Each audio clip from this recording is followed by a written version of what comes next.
So we have one of the star ballers, the captain of Pembroke Hall primary. What's her name? Tianna Grant.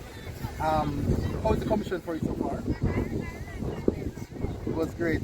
I see a little bit more effort, you could have won it. Wow, that's nice.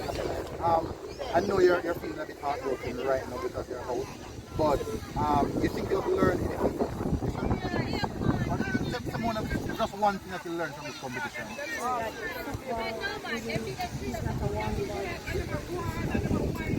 Not a one player sport, that's really nice. How old are you? You're 12. And which club do you play for? Reynolds and Pembroke Hall Academy. So who's your favorite footballer? Lionel Messi? And Bonnie Shaw? Are you the next Bonnie Shaw? Awesome. Better than Bonnie Shaw? Awesome. Awesome, that's great, that's really great. So that means that we're looking forward to seeing you in the World Cup soon. Awesome. Lovely. The next burger girl.